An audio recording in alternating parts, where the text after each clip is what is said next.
Let's call this meeting to order. This is June 4th, 2024, Downers Grove Village Council meeting. Rose, would you please call the roll?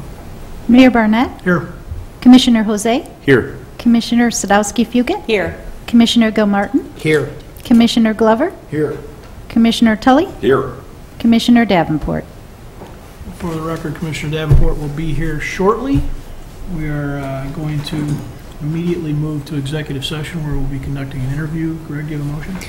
Mayor, I move to convene into closed session pursuant to Section 2C3 of the Illinois Open Meetings Act to consider the selection of a person to fill a public office as defined in this act, including a vacancy in a public office when the body is given power to appoint under law or ordinance, or the discipline, performance, or removal of the occupant of a public office when the public body is given power to remove the occupant under law or ordinance.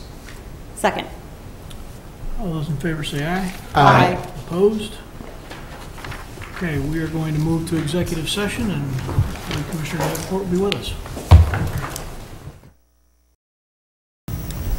Good evening, welcome. You're just joining us here. We started our evening a little earlier in executive session. We are now reconvening in open session at 7 p.m., our normal meeting start time. This is called to order, and we welcome everybody who's with us tonight. As is our normal process, we will go ahead and begin this open session with the Pledge of Allegiance. I pledge allegiance to the flag of the United States of America and to the republic for which it stands, one nation, under God, indivisible, with liberty and justice for all.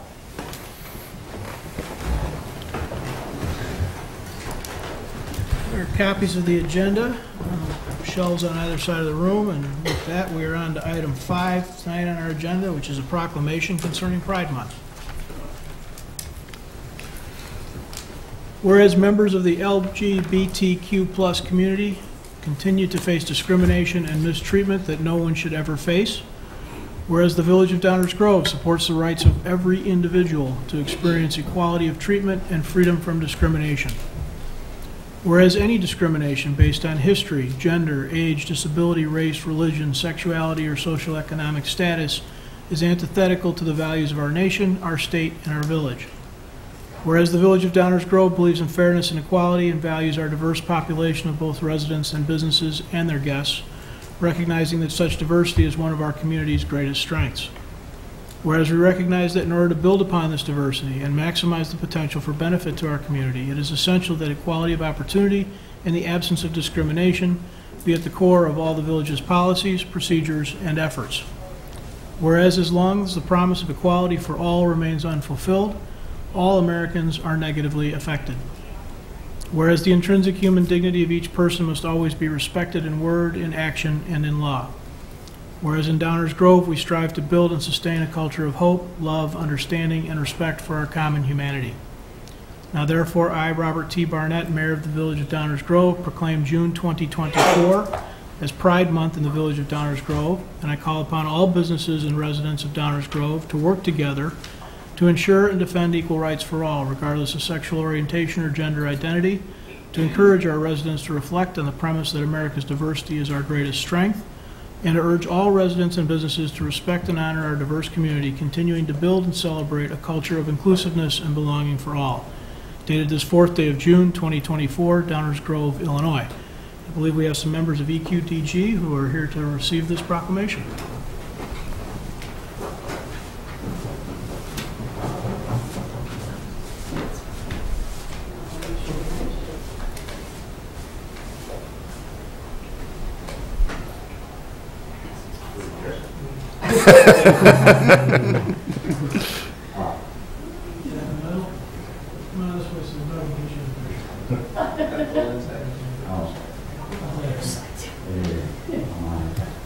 All right, everyone looking this way, great. Do it again. Thank you.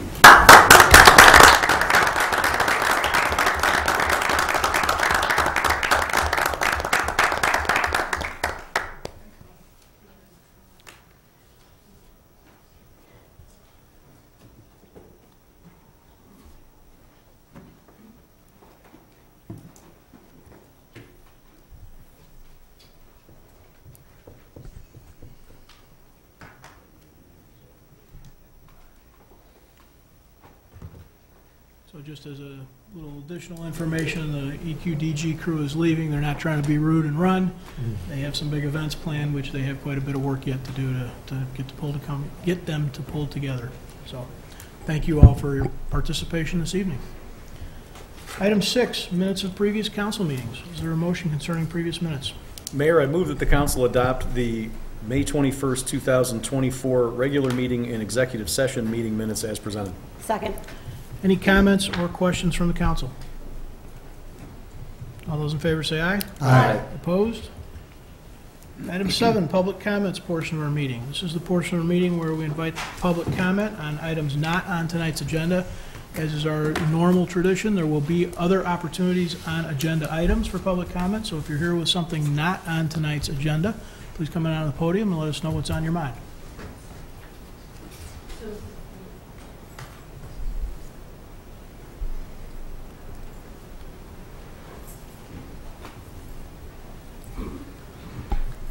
Since we're not all rushing up here. Eileen Briner, resident. Good evening. Many in Downers Grove are interested in whom you'll be appointing to the library board. Will this process be transparent? Will the public get to know who's on the short list of candidates and have an opportunity to voice opinions? The library board, as it stands now, does not represent the ideals of a lot of Downers Grove citizens. We'd like the next 2 appointees to reflect our values. The library board currently has no one with a strong financial background or personnel management experience. Please consider these qualifications in your evaluation of candidates. Thank you.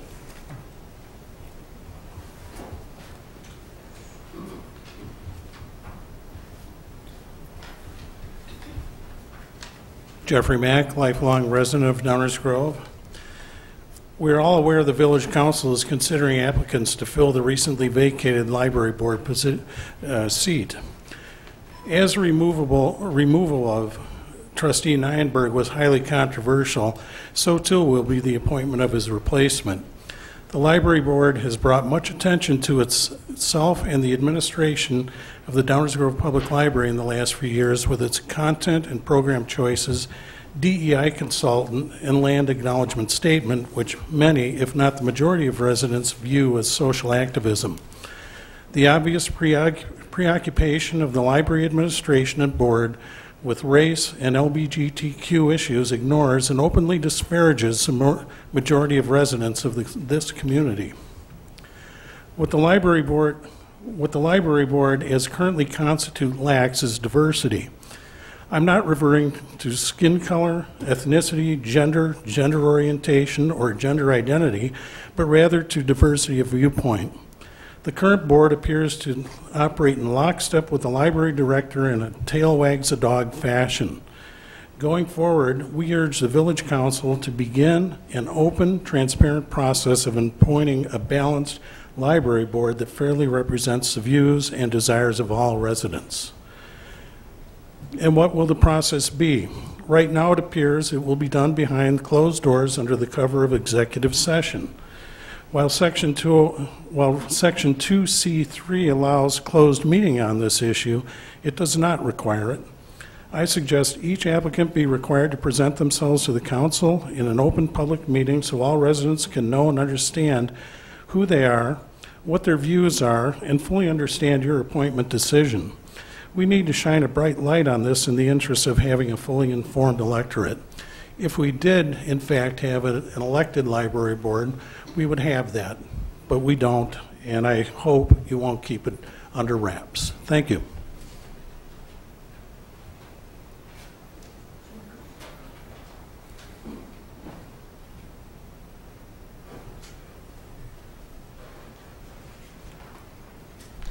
Hi, my name is Sam Shaheen. I'm the landlord for the center on Ogden Avenue, 1402, 1406, 1410. I have the center since 1994. I try to keep it always up to date. And there's the problem I run in with that building 1402. Their tenant they were gonna retire. So I came to the village. I asked them if that somebody wanna retire and so on. And they want it as a vanilla box. So I came to the village. I asked, do I need a permit to clean the place the way it was as a vanilla box? Said, no, you don't need no permit. But make sure they don't do anything before they get the permit. And I know one of them is the handicap bathroom and so on. So the guy cleared up everything and he came apply for a permit, and they said, oh no, you took over 30% from the wall. Those non-bearing walls, he took them out because this was a vanilla box. It's nothing bearing, we didn't know, no beam, nothing. And they said that trigger sprinkler system.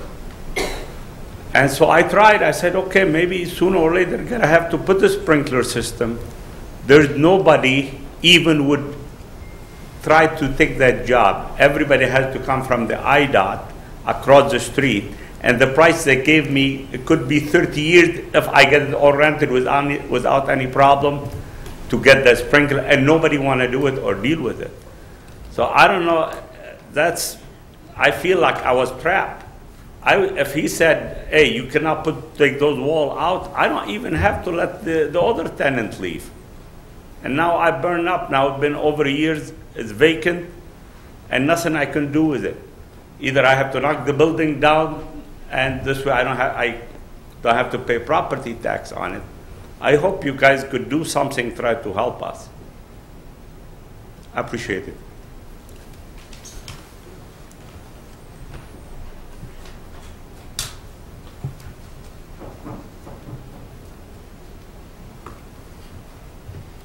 Good evening, Selma Milberg. I'm here regarding the meeting on 5/21/24.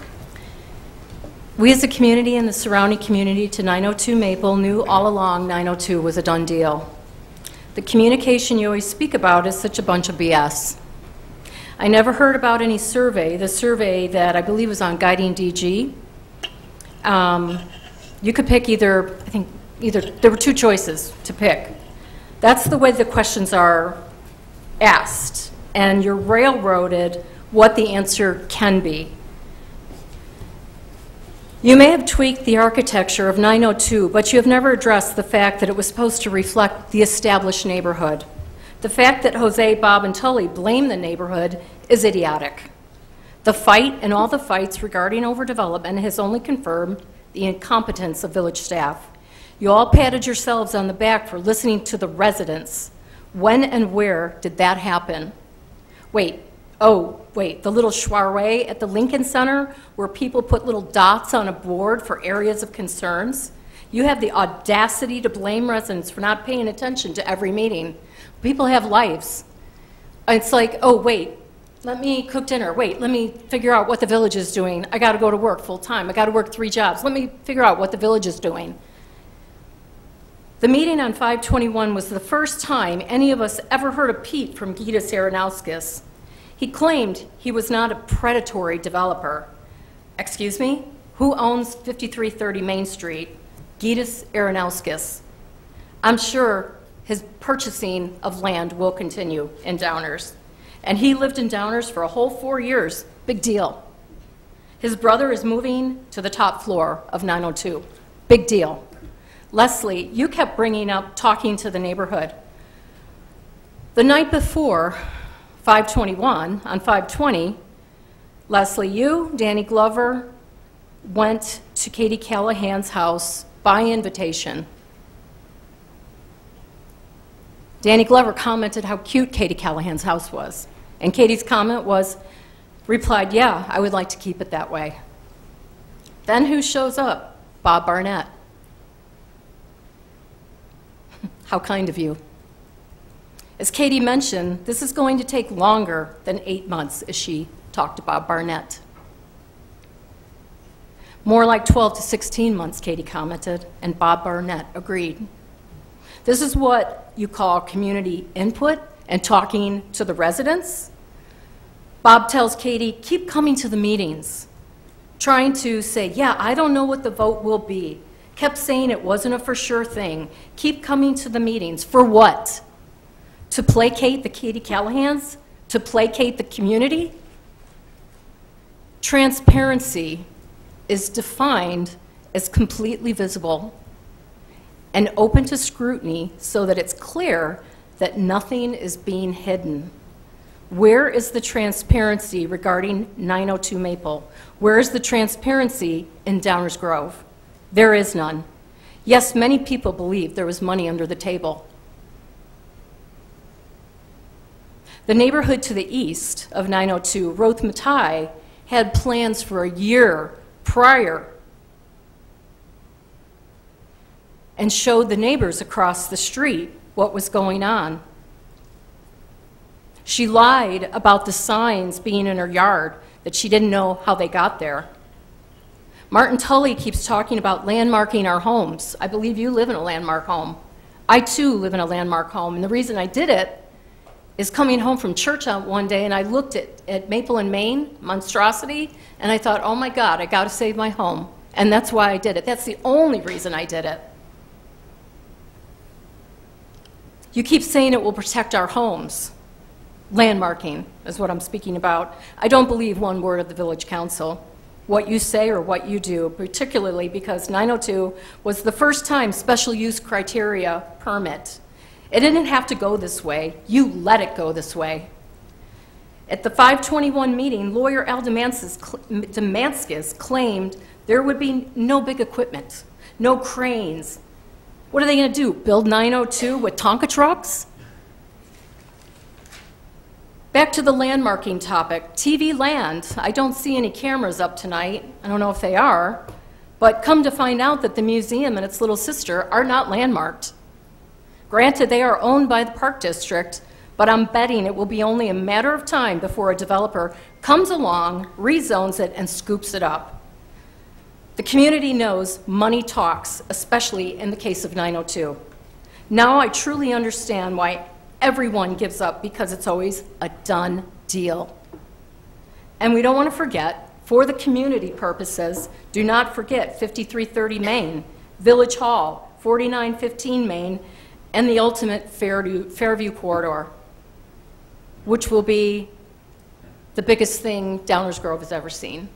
And I'm so grateful I do not have to raise my kids anymore, especially in a place like Downers, ever again.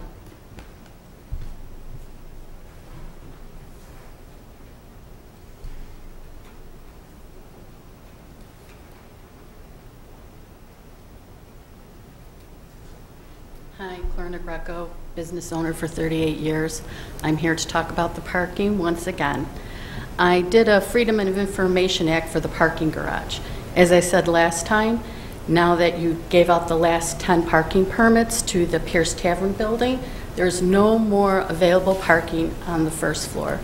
Only handicap parking, motorcycle, and bicycle parking. It's what I thought. Dash, Marquee, and some of the other buildings have people parking in the parking garage. Our pass only costs for residents less than $800 a year.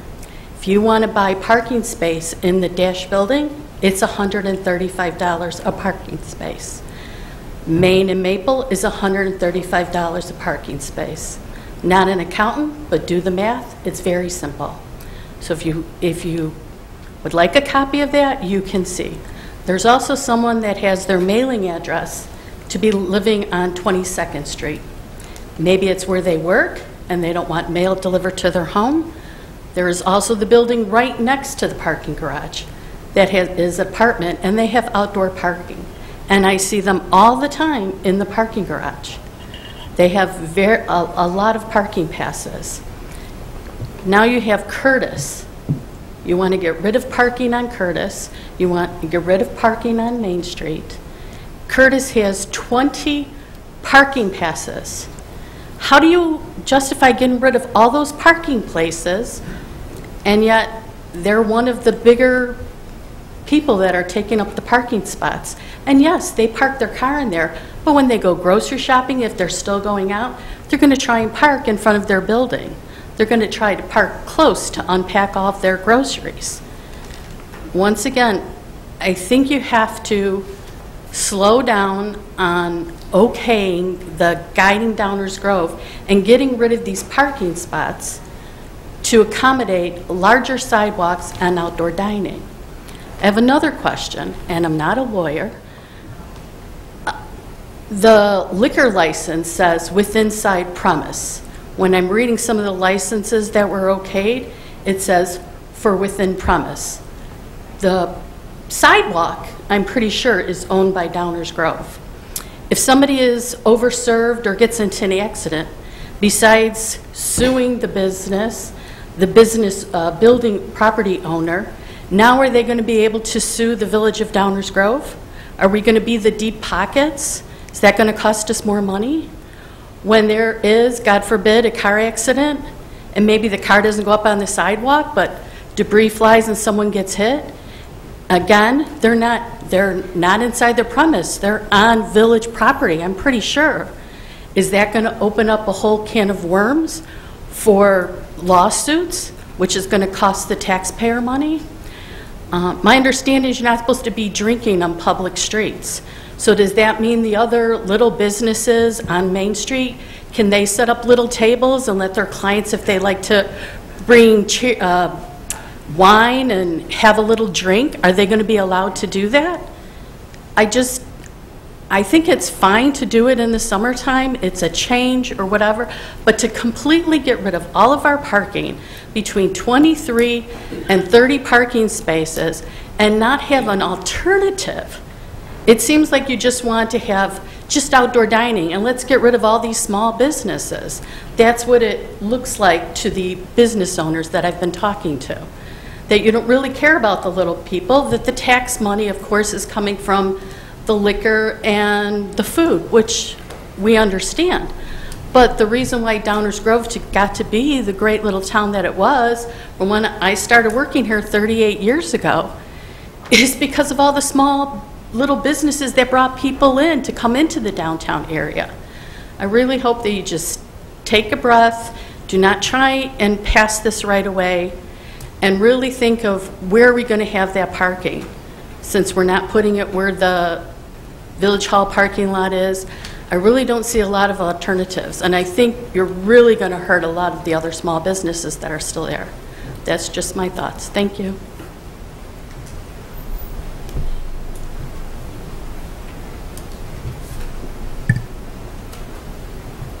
Hi, good evening, Mayor and Village Council. Thank you for giving me the opportunity to speak. It's the first time, I've watched the meetings online, but my first time in person. So, and I first want to thank you all for your service. It's much appreciated. I'm here tonight to talk about the Fairview redevelopment concept. I like many of the ideas about promoting neighborhood commercial use along Fairview, and creating a streetscaping program and enhancing the Fairview station. But the part that really worries me is E6.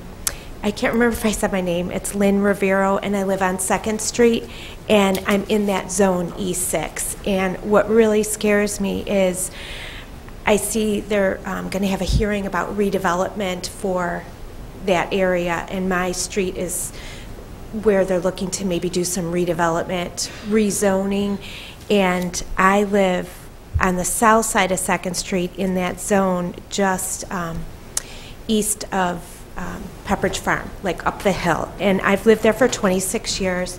It's a little tiny house, but it's home. And if you think of your homes, if there was a chance that it was maybe going to be rezoned, it would be very scary, I would think. And so I'm a worrier, so for me to come and speak, that's like huge for me, but I was hoping we wouldn't be subject to eminent domain. I don't think so, because it just in researching it has to be for like public use, like roads, bridges, schools, and parks. And I just want to know that the home I plan to live out the rest of my life, I can still do that. And maybe I'm not correct in saying that you were looking to take ownership. I guess I'm looking for clarification on that. So, thank you. Lynn, would you give your name and contact information to the guy at the end of the table there? Okay, so sure. we can try and get some clarity. Okay, thank you.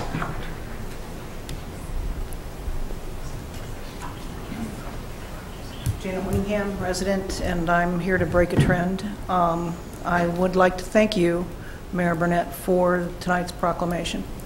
I thought it was eloquent. I thought it was heartfelt for the village, and I very much appreciated it. And I would like to say that speakers tonight do not speak for the majority of people in this town necessarily. And I think that the selection of the next library trustee is within your purview as a board. I believe it's in the mayor's purview. And the selection process should be a well-thought one, which I believe yours is. And I agree that whoever the next person is should be someone with the gravitas to who's up to the job. And so I think you need to follow your process. This is not the first one that's been appointed, and won't be the last. And I think that you all recognize the gravity of where the library situation is right now. And I also know that one of the library trustees is here tonight, and thank the library board trustees who are serving for their service. And thank you.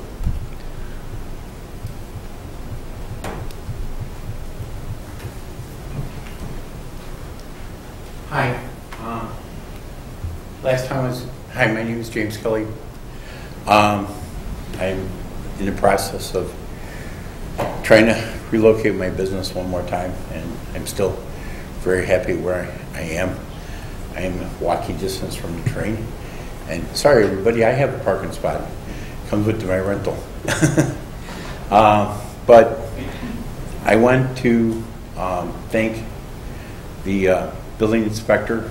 I've been having some problems with my phone, and I wanted to have him take a look at the damage that I had at my old place I was trying to rent, and that I moved to, and the mold and the fumes, and it's made me sick. I gotta go see a pulmonary specialist, and I called the building inspector today. Jim, must be a James thing, and I told him my phone's acting up. Is there any chance that you can meet me at the location? My lease up is at the other location. Never moved in because after I moved in, the place got moldy, mildewy, and not safe for humans to be inside. He said, sure. When's it convenient for you, Jim? He says, whenever. He said, how about 11 o'clock tomorrow? So the building inspector is going to be at my location that I still have the right to for another so many days, another like month almost. And hopefully he'll somehow, see the violations, because it's not a matter of just me. It's a matter of the whole building. We have to be proud of what's going on in our community. We have to watch the developers, the real estate people that come in. They have to be responsible. My landlords, many states away, doesn't care. I'm finding out more and more about the building. I'm finding more and more about the tower. I'm finding more and more about the cables. I'm finding about that it's supposed to be updated. The cables are supposed to be updated because they wear out when in the high power antennas and the 6 volts down in the basement. They need maintained. I've been in the building, in and out of the building now for 3 years, trying to get things better and better, and trying to look for another location, but that was the best I could find at the time. And even the people with the intended people says, I'm wondering if your cables might need changed, because if the cables are there so long, they don't protect the people in the building. to give them microwaves. The cable is supposed to be covered. The system that's in the basement, when I finish moving some more stuff out today, the system in the basement, there's a cooling things for the communication boxes, the vaults in the basement. There's a cooling reservoir, the water. I don't even think they use that kind of system anymore. You know, I feel sorry for the guy who just bought the building, you know, a little over a year ago, but at the same time, I feel sorry for myself. I apologize for the time.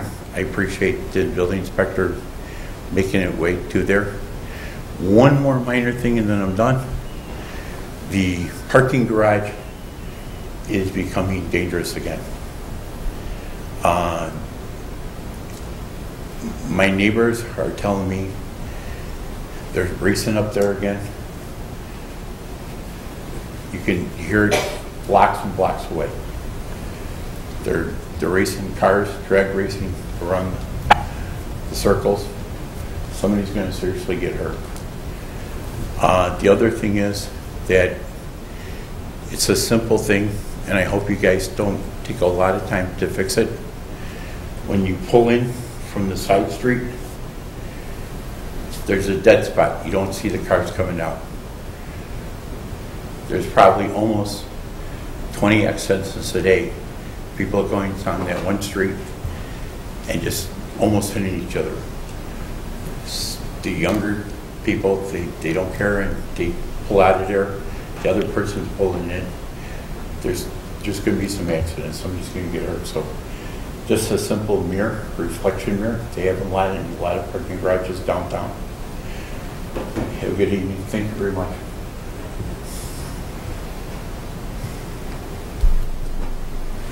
Anyone else? Subjects not on tonight's agenda.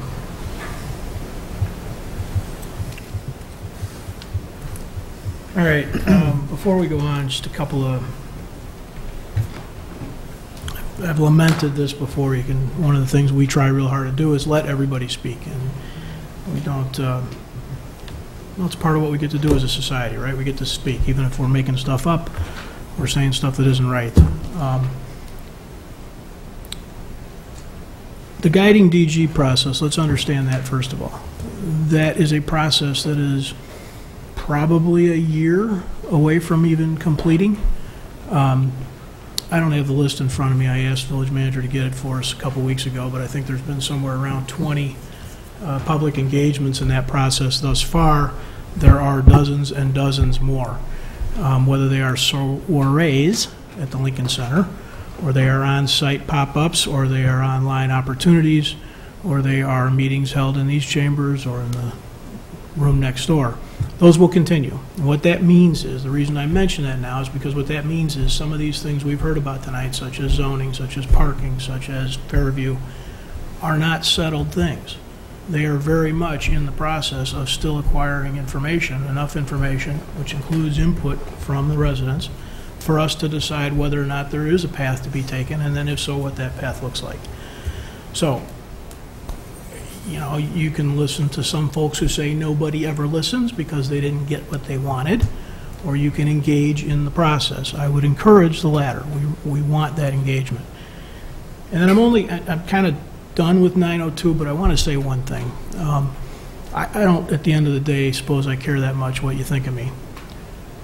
But if anybody thinks for 1 minute that Leslie is up here ignoring the plight of individual homeowners, turning a blind eye to somebody's world getting flipped upside down, there may not be a more caring individual sitting up here.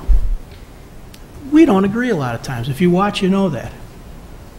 But I'm certain of that. And Martin Tully, I have a hard time sometimes because M and Mayor are the same. And sometimes I look down and I say Mayor Tully.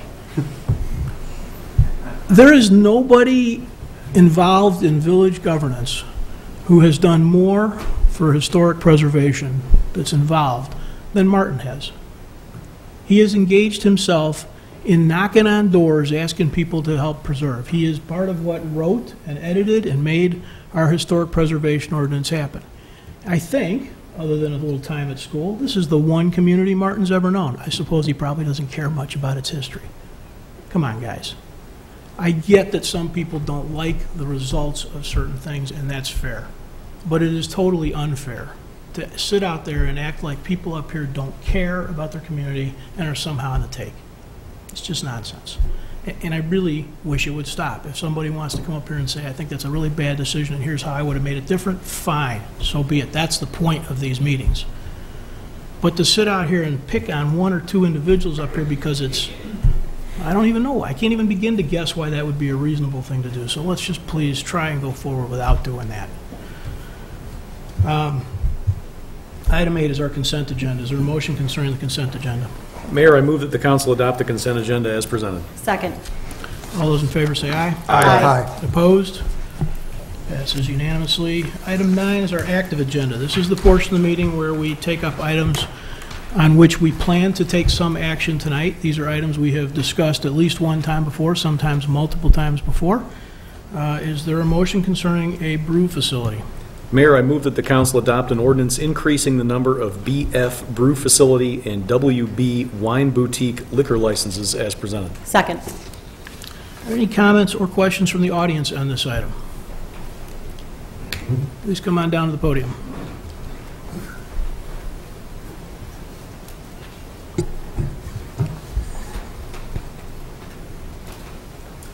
Evening.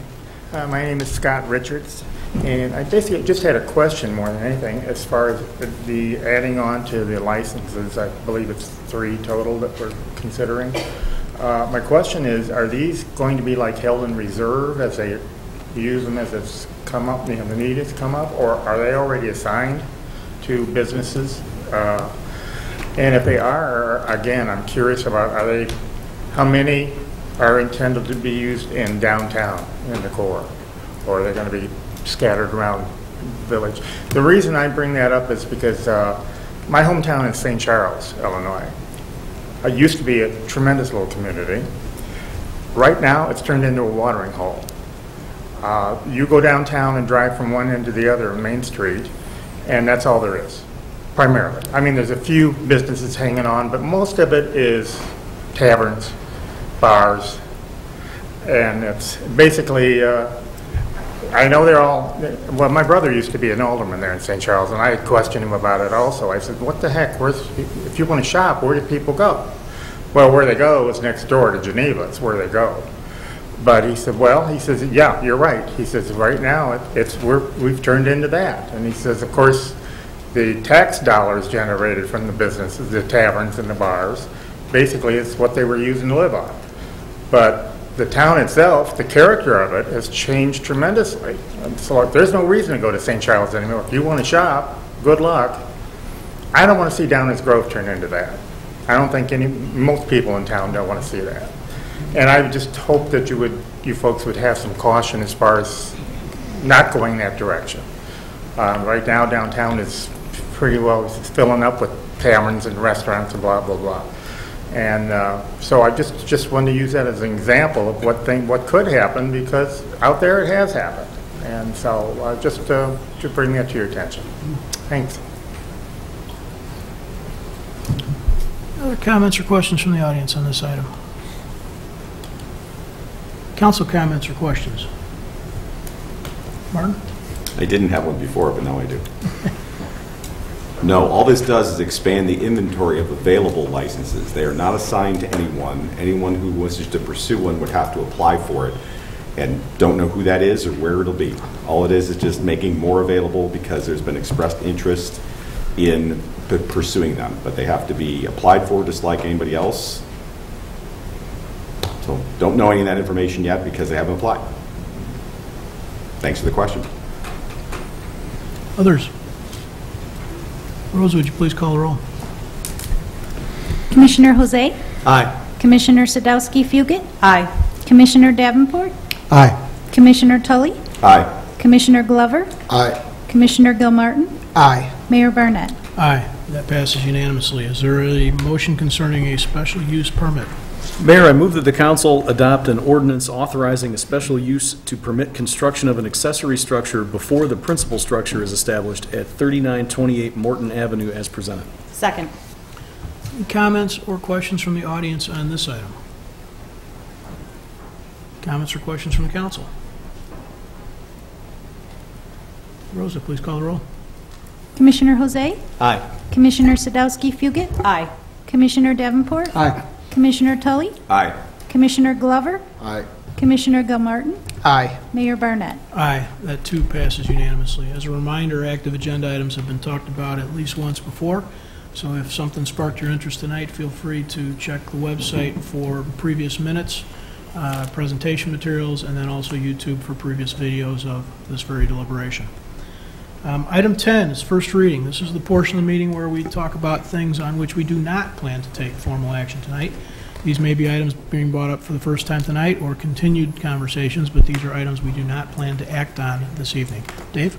Thank you, Mayor Barnett. There are 3 items on tonight's first reading agenda. The first is a resolution to accept the 2023 Annual Comprehensive Financial Report, commonly referred to as the audit. It is my distinct privilege to introduce Jamie Wilkie, a partner at Lauterbach and Amen, whose firm led and completed the audit, to present information on the financial report. Ms. Wilkie. Thank you. Good evening. Thank you for having me this evening.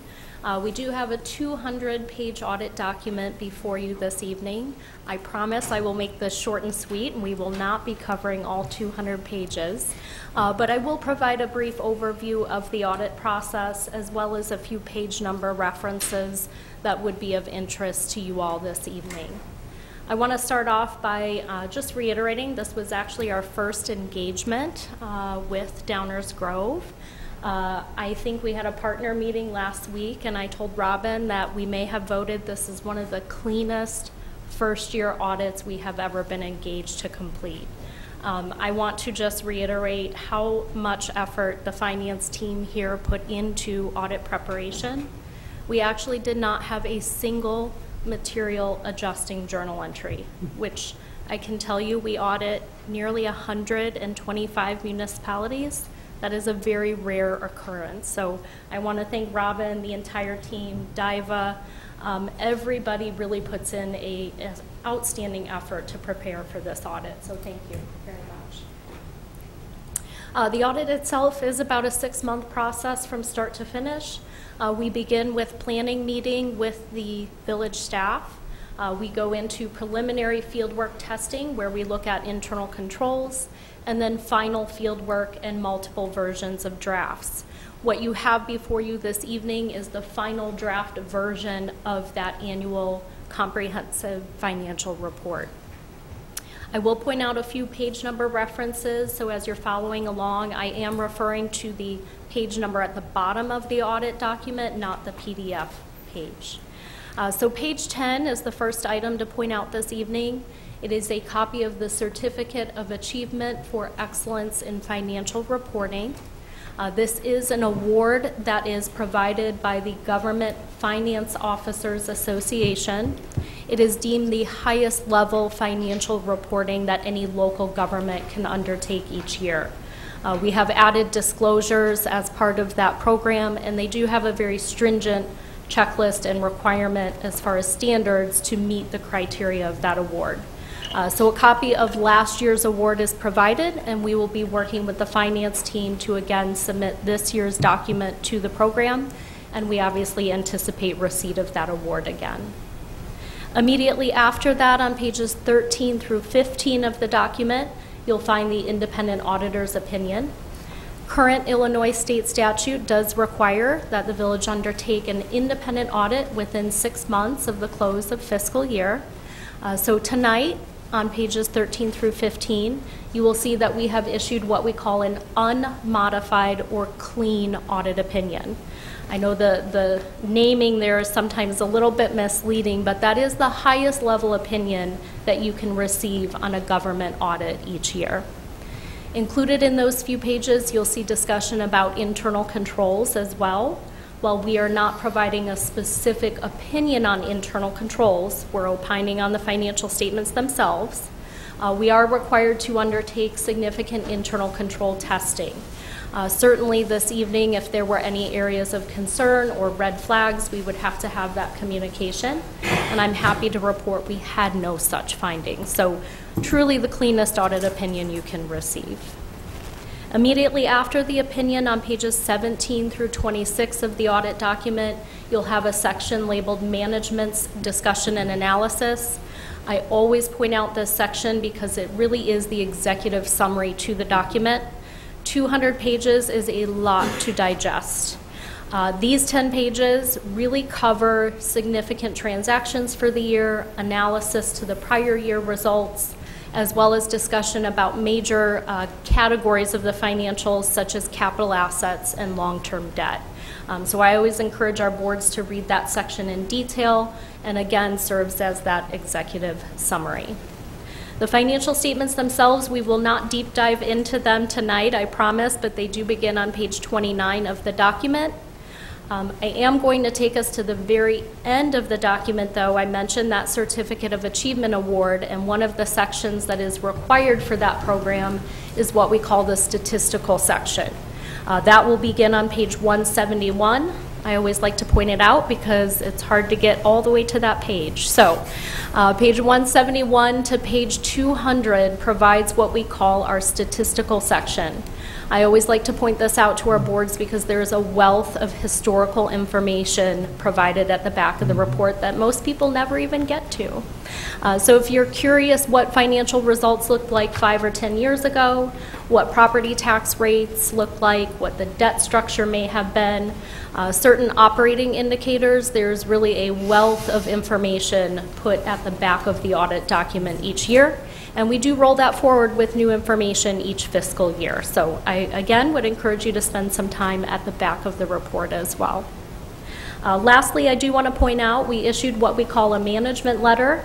That is our opportunity to provide communication to the team with regards to what may have been internal control findings, which we had none, but also as an education tool for standards that are changing or compliance requirements coming down the line.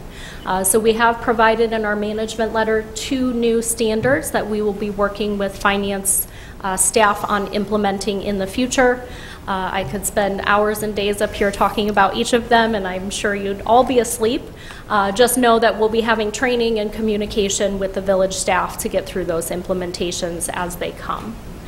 So certainly happy to open it up this evening for any questions that you all might have, but just wanted to reiterate the clean audit opinion, no journal entries, which is outstanding, and a sincere thank you to the team. Thank you. Thank you. Any comments or questions from the council? Martin? Thank you, Mayor. It bears repeating maybe once, twice, or 3 times what an accomplishment this is, and how grateful we all are to Robin and the entire financial staff and beyond for the results of this year's audit. The GFOA Certificate of Excellence that was highlighted is no small feat. And the really impressive thing about it is there is a wall of them in the back here because the village wins one of these every year. So a lot of times people ask about how well run, how well managed is the village, how good are its finances. And obviously you can talk about where money is and what it's applied to, but in terms of handling it properly and in accordance with all requirements, nobody does it better than the staff here in Downers Grove. A long time ago in a galaxy far, far away, we used to get some of these audits with management letters, and some of those management letters were pages long with issues that had to be addressed. I haven't seen one of those in over a decade, probably longer. But instead, what they've been replaced with are the GFOA Certificates of Excellence, which are terrific. And the comment that out of over 120 plus, 30 plus, audits, yeah, you've never seen an audit this clean with no journal entries,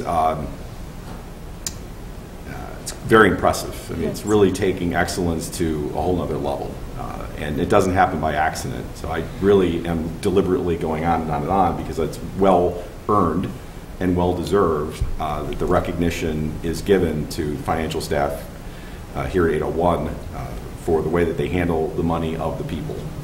Well done. Thank you very much. And thank you. Thank you for such a nice first introduction to your firm. Thank you. Thanks, Mark. Thank you, Mayor. Chris? Yeah, I'll echo Commissioner Tully's comments. For those who may not be familiar with what a journal entry is, it's essentially a change or an adjustment to something that was previously recorded. As someone who started my own business 20 years ago and handed over my accounting to my accountant, journal entries cost me a lot of money because I wasn't so great about it then. With the level of complexity of what we're reporting on, to have 0 adjustments is just outstanding. So thank you to staff. I just wanted to make sure people understood what a journal entry is. So yes, thank you. But thank you for that. This is just stellar, and I look forward to seeing this again next year. Thanks, Mayor. Thanks, Chris. Leslie?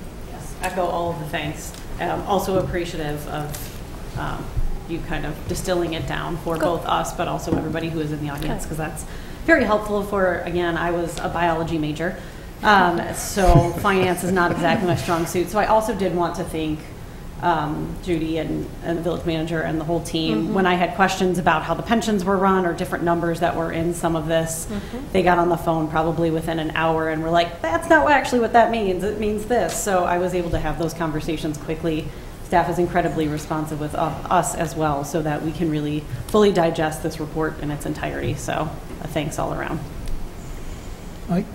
I'll just share, I always like to think about what would the alternative look like, right? I mean, this is one of those things where I know it sounds, boring and, hey, nice to hear that Village is doing a great job, but when you think about how things are when they aren't going well, everybody's noticing, everybody really cares. So this is one of those moments we really do need to celebrate the wonderful work that our staff is doing on behalf of the people of Downers Grove, and we appreciate you being here tonight, and I also appreciate the first impression as well. So, thank you. Thank you.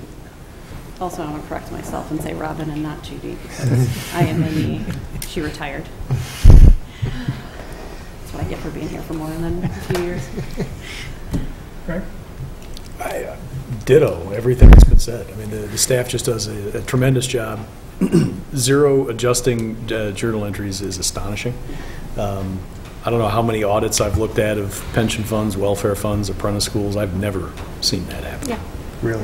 We only have a few a year, so yeah. So, many, many thanks to staff. Thank you. Thank you.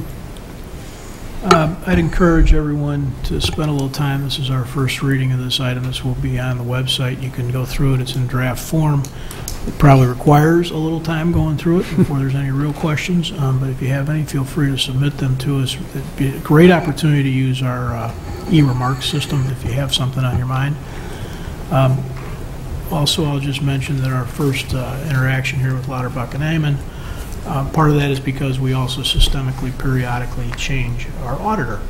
It's another piece of the process that tries to ensure transparency and predictability and integrity in the process. So thank you for being here. Thank you for having us. Just like to add my 2 cents, Mayor, before we go on to the next item. This really starts with commitment from the council to long-range planning and budgeting. Steward of financial sustainability has been a long-standing goal of this council. It starts there. We have been privileged over multiple decades to have excellent financial leadership. Judy Butney really set the course for us years ago. Robin was on Judy's team for many, many years before rising up to her current leadership level. She is carrying on in that tradition.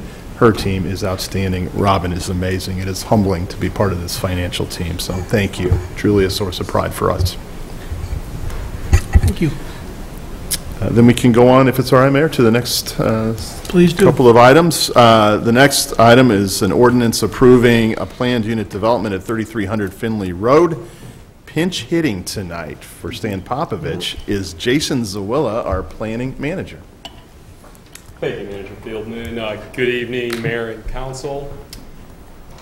So the first case we have this evening is for 3300 Finley Road, planning unit development amendment. The petitioner in this case is requesting a PUD amendment for Midwestern University to specifically allow college university use in the district, or for this PUD, approve Midwestern's plan and amend the master sign plan to allow an additional sign location. Property is located in the northwest side of the village, as shown on the screen. This property, as you might be familiar, is the old Fry's building, which is on Finley Road, immediately east of I-355 and south of Butterfield Road. Image on the screen is the proposed new companion and animal care clinic, which will include teaching spaces, so classrooms, laboratories, and care spaces, which will include exam rooms and surgery suites. As shown on the image, the existing facade will be improved. The existing CMU will be clad with brick, aluminum, composite panels, and new windows. Actually, a significant number of windows are being added to the east, west, and north facades. On the screen is the site plan with the proposed amendments. Just please note that north is actually to the left, so if you're looking at the screen. The new green space, as shown in green in this image, is Midwestern, is what they're proposing to do approximately 6,600 square feet of new green space by removing excess parking spaces. This area here is a new entry with a bereavement garden and other pedestrian areas. With this area here is a large central green in the middle of this site that will allow pedestrian and pet access. On the north side, again on the left side of the screen, is the proposed additional monument sign, and there's a screenshot of the proposed signage shown in the picture. Pedestrian connections will be added as noted here, so you have a pedestrian connection that connects to the renovated facade and front entrance through the central green, and then another connection on the north side of the property. As noted in the staff report and as a condition of approval, we're also asking Midwestern to work with Exports, which is the property owner to the north, to extend the sidewalk and connect another pedestrian connection there. There is no changes to vehicular access. There's a shared fold access at a light to the northern edge of the site. And then there's a right-in, right-out that's going to remain unchanged as shown on the screen. All deliveries, etc., will still be provided on the south side, so that is the area on the right side of the screen, south side of the building, within an enclosed service area. I'm going to show you a couple of images that were provided by the petitioner. This is a picture in the bottom right corner is that central green space I keep on referencing. You also see a couple of those pedestrian connections with seating areas that will be improved on the property.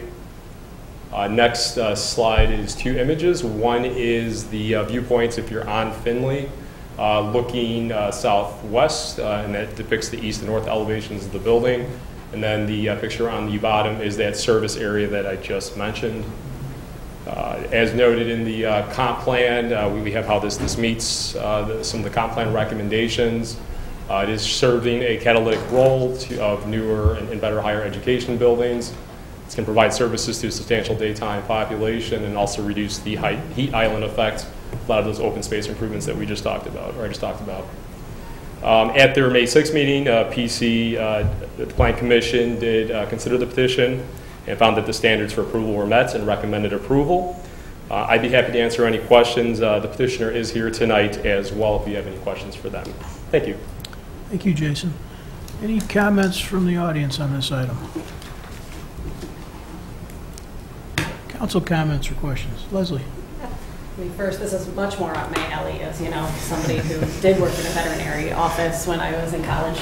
But seriously, this is going to be a really great addition, I think, to the community. I know Midwestern has been a great partner with us, you know, really thoughtful about landscaping, green space, stormwater, taking that all very seriously. So I'm really happy to see the increase in green space with this use versus what it was before. I was also just a little bit curious. So I know when I was in graduate school at Ohio State, big veterinary school there, of course, I had used their veterinary care for my cat because it was a little more affordable, but it takes a little bit more time because it's essentially a teaching hospital. Is that going to be a similar setup to what you're expecting? Okay, I'm getting head nods, so for those who can't hear, that is going to be a huge asset to the community as well. You know, veterinary care can be expensive and difficult to come by. My dog just had knee surgery over the winter, so that was a fun expense, and we have unfortunately lost a couple cats in the last couple of years. So really nice to see that bereavement garden as well, because I'm sure that would be used very, very often with families. I know my daughter was pretty heartbroken after we lost our first cat. So all of the things that are planned for this are going to be just a huge benefit to the community, and with an already established partner. Just glad that, you know, we were able to repurpose this building in that way. So thank you. Thank you. Mike? I'm too really excited to see this, and I just say, echoing a lot of what you just shared, but as well, you know, taking an existing structure and repurposing it, and it is something that I'm really happy to see, and it's not really easy to take a big box like that and make it look pretty good. So I think I'm still doing my review. But boy, I like what I'm seeing so far, and I'm really happy to see this as opposed to the previous thing that came in front of us for this this site. So perfect thing. It's going to fit in real well with the neighborhood. Can't imagine anything. Never mind. I'll just stop right there. It's all Mayor. Great. Thank you, Mayor. I'll go ahead and pick up where he left off. I really do think this is a great use, especially compared to some of the other things that have been kind of floated. We've had some difficulty with this spot. What does it want to be? What should it be? And I think this is a really great result. And obviously, Midwestern University has been just a tremendous partner here in Downers Grove for many, many years, and just gives back to the community in so many ways. Looking at the zoning, I think the PUD amendment makes perfect sense. The adjustments to the sign package, they're still under the allowable signage square footage. I think this checks all the necessary boxes, at least in my opinion. Thank you, Mayor. Thank you. Chris? Yeah, not too much to add. Agree with many of my colleagues. I do want to thank the university for the continued investment in our community. World-class school, just keeps getting classier. I think this is going to be a great addition. When there were a number of things floated for this property, I did a little research, and the former owner-tenant, Fry's, left a lot of buildings empty across the country with unique structures. So this is not an easy fit, and we're really, really pleased that that Midwestern is able to utilize, as Commissioner Davenport said, an existing structure and make it into something, what I'm seeing into something that is better than the sum of its parts. So a great job. I too am still reviewing. There may be some questions I have later on, but I think the use of additional green space here will be an example for those in Downers Grove, because I think this council and those even before have talked more about that importance. So fantastic. The only question that I have right now is there an intent for this to be used for any pet boarding? I'm getting shakes of head, so that's a no. Okay. Okay. Thank you. Thank you. Mark? Thank you, Mayor. A couple of questions for Jason. Couldn't let you off that easy. And then a few comments. So for those that are playing land use at home, the reason why we don't have to do any zoning map amendments or a special, God bless you, or a special use here is because we're dealing with a plan unit development. Correct. So we look at it from the lens of a plan unit development under, as was pointed out, 2812.040C5, and looking at those criteria, which are not exhaustive nor are they prescriptive. There's a number of factors that have been mentioned by my colleagues, such as whether this would be consistent and substantial compliance with the comprehensive plan. Downtown design guidelines don't apply here. Certainly it would, given the prior treatment of this property. I think it's necessarily consistent with the overall, although the original intention was retail, it's certainly consistent with the overall use of a challenging parcel, which has been pointed out, because some of us remember before Fry's how challenging it was to even get that there. And certainly there are, certainly this is a desirable use for the community, no question about it. It's a natural extension of a very successfully, and I say sprawling in the best possible way, sprawling campus for Midwest University. And like my colleagues, I really appreciate the continued investment and partnership with the Village of Downers Grove. We've seen many, many successful projects add value both to Midwestern University as well as the community, so thank you for that. Every project has been spectacular and well received. In terms of the impact and the intensity of the use, I cannot imagine. Now, it may be hard to believe because Fry's has been empty for a long time and then it was past its peak for a long time, but those who remember the days when it first opened, I cannot imagine this would come anywhere close to as an intensive use as Fry's back in the heyday in terms of parking, traffic, just go on and on and on. Try as you might, you will not match that level of intensity. It was insane. And I am also really, really thrilled as we continue our conversations about being more environmentally mindful. Repurposing existing structure reduces the amount of demolition of materials that might end up in places we prefer them not to. So I will continue to think and listen, but this sounds like a terrific opportunity all around. So thank you. And I had to ask you one question, Jason. I like those kind of questions that I can answer. Thank you. Thank you, Mayor. Anyone else? I'll just jump on the praise train, I guess. But I want to mention something, too. The village, doesn't own stuff.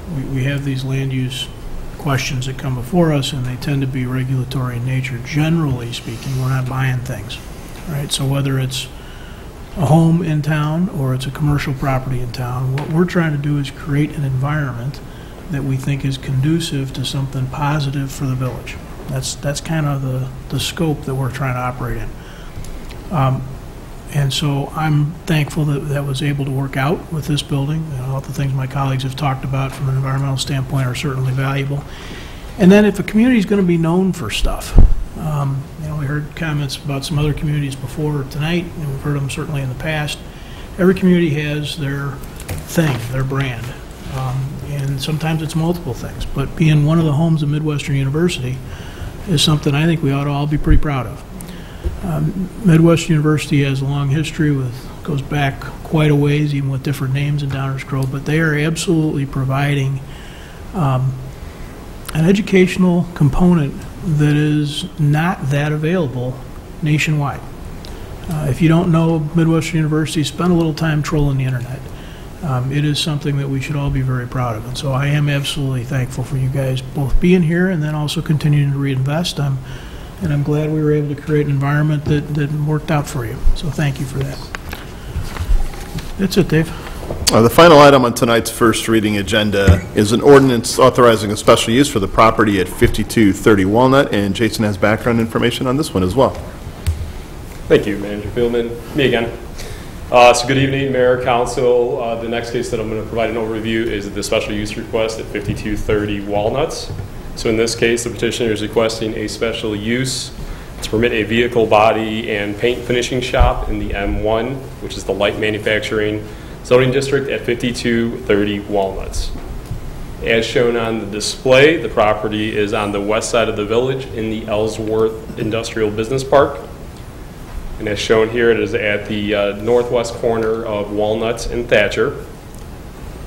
The existing building will be renovated to accommodate all business operations internally. The 26,000 square foot building will house offices, one vehicle paint spray booth, a service bays as depicted on the north side of the floor plan, and 15 vehicle storage bays. And this is in relation to a condition you might have noted, that no inoperable vehicles can be stored on the outside, so they have to be stored at these designated spaces. The vehicle drop-off will occur off of Walnut Avenue, that is the northernmost arrow on the site plan, while customer parking will occur on the south side of the site, south of the building, and then customers picking up their vehicles will also be allowed to leave from the building at that middle access point off of Walnut Avenue. With the improvements, the petitioner is installing 2 new pedestrian connections that currently don't exist from the office or the main entrance to the site. One will lead to Walnut as depicted on the site plan and one to Thatcher. And then there is an existing pedestrian connection that will be primarily used for staff that leads to Walnut that will remain. So as noted on the screen, these are relevant comp plan recommendations. This is promoting contemporary industrial users in the business park. In that last site plan, there also will be installing a new landscape island and then attempting to improve circulation and connectivity with the internal floor plan for the use. The Plan Commission considered this case at their May 6th meeting. They found the special use standards for approval were met and did recommend approval. I'd be happy to answer any questions again, and the petitioner is here with us tonight if there's any questions for them. Thank you. Thanks, Jason. Any comments from the audience on this item? Comments or questions from the council? Mike? Yeah, just a quick question. This petitioner currently has a facility in the industrial park, correct? That is correct. It is located just northwest of the proposed location. All right, so have we had any history at all with them in terms of complaints or their operation? Looking at our code enforcement system, we don't have any documented complaints on that site. And what they're going to be doing in this facility very much mirrors what they're doing currently in the other That is correct. It's just in a larger space. Got it. Very good. So I noticed at the Plan Commission that there were a couple of concerns raised about the painting and odors and that sort of thing. Mm-hmm. So it seems to be pretty reasonable expectation that there won't be any problems here either, seeing as how we have already experience with this company. So good deal. Thank you. Yes, Martin. Thank you, Mayor. This, unlike the other one, does require a special use, so we have to look at our good friend 2812-050H. Commissioner Davenport's already sort of laid the ground for this, which is we're talking about an industrial use in an industrial park that's staying industrial use in an industrial park. It's expressly authorized as a special use in the district in which it's located. The proposed use is necessary or desirable, clearly, because it's a business that's growing, expanding, larger space. So obviously, that indicates it's necessary or desirable. Will contribute to the general welfare of the community and the continued vibrancy of the industrial park, which is the purpose of an industrial park. And I don't believe that this proposed use in this particular case will be detrimental to the area. It's, what is it, 0.4 miles from where they're currently at on, I mean, they're moving to Thatcher, where they currently are on, sorry, looking at my wrong finger. Yeah, thank you. Yep. Going from Thatcher to, yes, to Walnut, excuse me, had that backwards. It's about a 0.4 mile distance, and all the other environmental issues are regulated by the state in terms of the spray booth, but they have one now, I'm assuming. Mm-hmm. And I'm guessing that, to answer Commissioner Davenport's question about whether there have been any complaints, that probably most people in the area didn't even know they were there. So there wasn't any concerns because people didn't know they were there until this came up and notice was given, and now they realize, oh, they were always there, and now they're moving to a slightly different spot. But I've seen no evidence that will be any different impact than what's currently going on in the same spot. They're practically just moving to a bigger house next door. Yep. So I don't have any issues with this as currently presented. Thank you. Right. Thank you, Mayor. As Commissioner Tully pointed out, that most of the regulation on this would take place from the state's perspective. Do we have any knowledge of any complaints with regard to their licensure that, or any other regulation that they might have to comply with? We are not aware of any complaints, and at the Plan Commission hearing, the petitioner did state that they don't have any active or previous complaints as part of their testimony. Very good. Thank you. Thank you, Mayor. Chris? Yeah, I won't repeat what Commissioner Tully said, but I agree with his assessment of this is appropriate use. So I would just add thank you for your continued investment in Downers Grove. A lot of choices, a lot of places to go. You don't have to be a big university to sort of have to get our kudos. Yeah, I think this makes sense, and I intend to support it. Thank you. Thank you. Anyone else? Yeah, I'll just echo what Chris said. We do appreciate it every time someone invests here. It's a big deal. We work very hard at creating an environment that we think is appealing for families to be raised, for people to start and expand businesses, for schools to operate. We do see ourselves as competing with the rest of the world around us. And we try really hard to make that an environment that people want to make investments in our community. It's important for all of us. It's a vibrant community is one that is growing, and then with growing is also changing. And so we still have to work through each one of these things, but we appreciate everybody that takes the time to invest here, so thank you. With that, Mayor, that ends tonight's first reading, and I also have no manager's report tonight, Mayor. Thank you. How about an attorney's report, Enza? Yes, thank you, Mayor. I have 2 items to present tonight. The first is an ordinance approving certain amendments to Plan Unit Development Number 57, located at 3300 Finley Road, and an ordinance authorizing a special use for 5230 Walnut Avenue to permit a vehicle, body, and paint shop. Both of these items will be on next week's active agenda. Thank you, Mayor. That is all I have. Thank you. There's no mayor's report tonight. Council member reports. Mike. So I'm not sure of the count. Someone else will have to update us on that. But I know that on Thursday, June 20th, Rotary Grove Fest begins. So mark your calendars, be there. It's going to be a great time. Thank you. Sorry, Martin. Should have started down there. Danny? No report, Mayor. Thank you. Leslie? I do have one for Pride Month, so happy Pride Month. Every year, it's an important reminder that before Pride is the celebration, it was started out as a protest.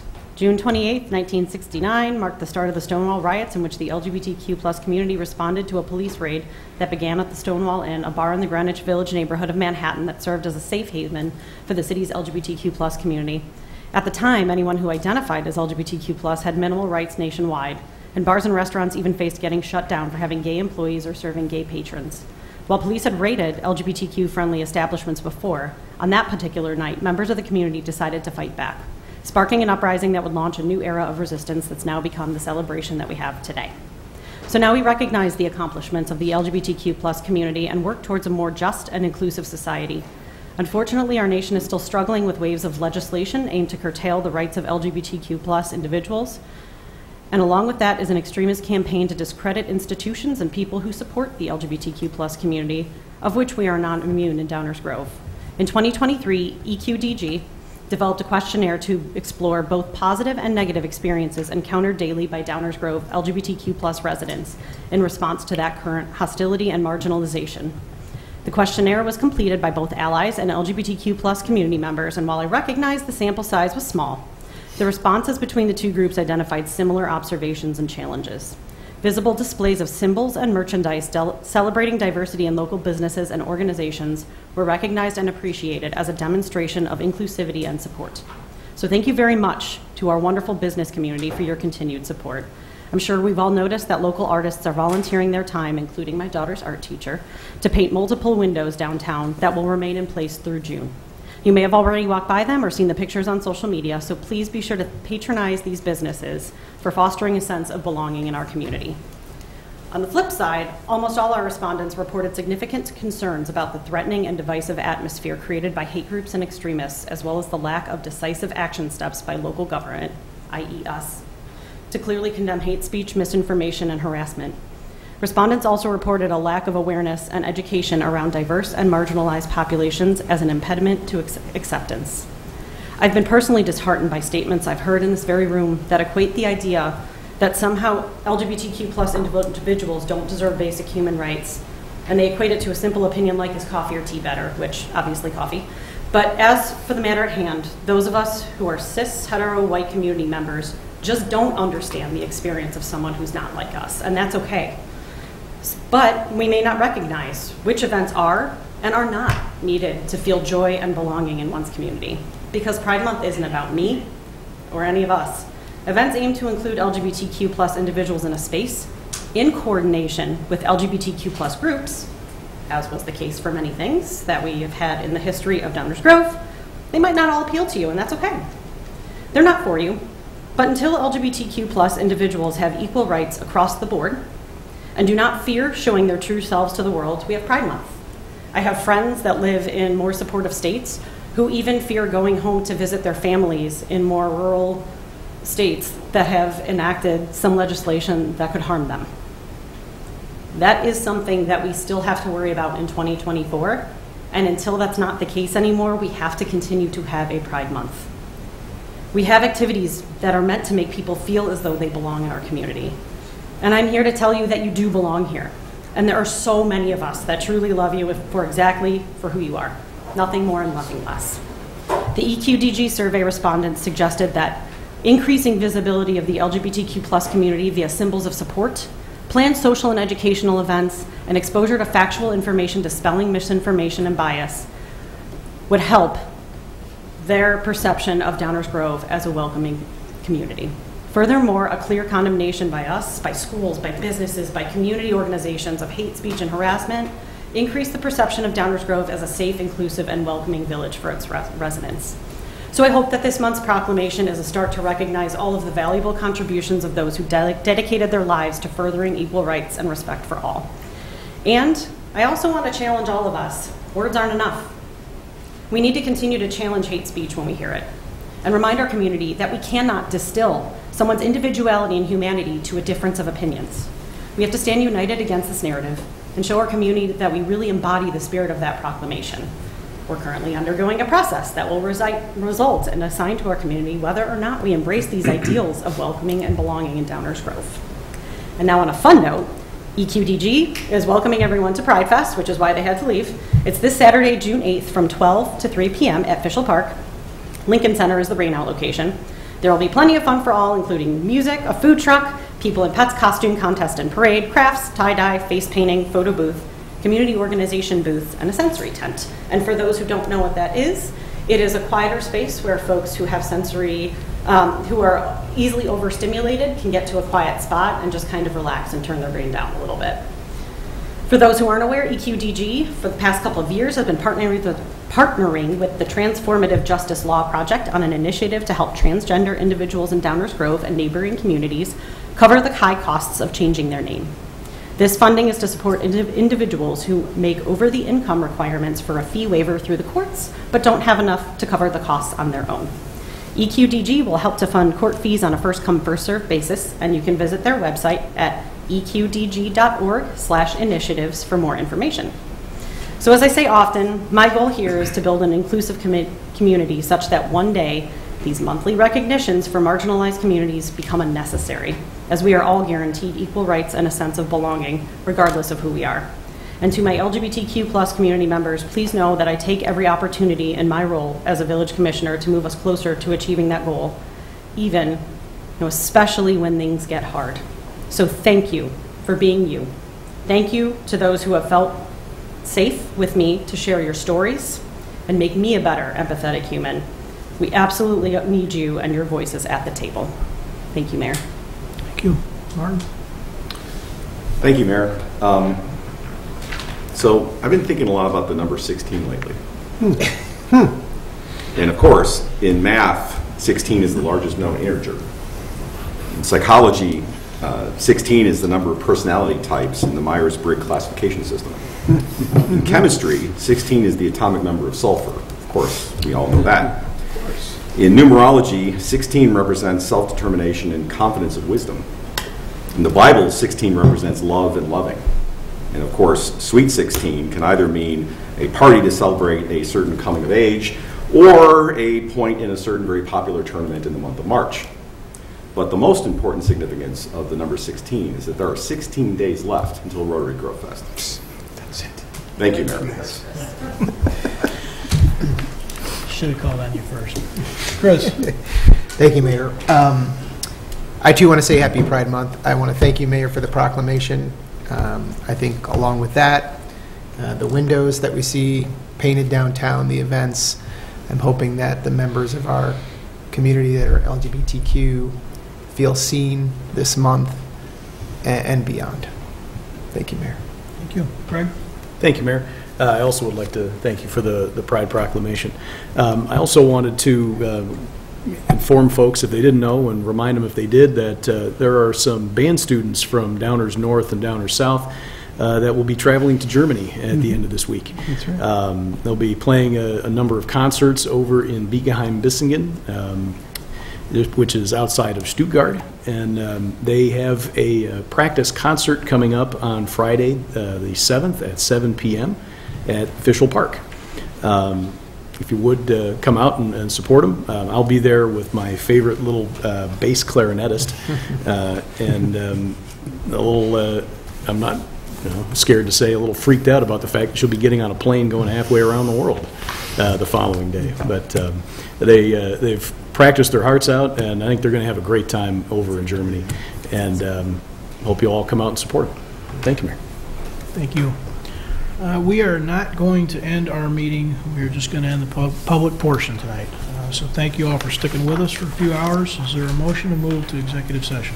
Mayor, I move to convene into closed session pursuant to Section 2C3 of the Illinois Open Meetings Act to consider the selection of a person to fill a public office as defined in this act, including a vacancy in a public office when the public body is given power to appoint under law or ordinance, or the discipline, performance, or removal of the occupant of a public office when the public body is given power to remove the occupant under law or ordinance. Second. All those in favor say aye. Aye. Opposed? Thank you all for staying with us. Good night. We will not be coming back here this evening.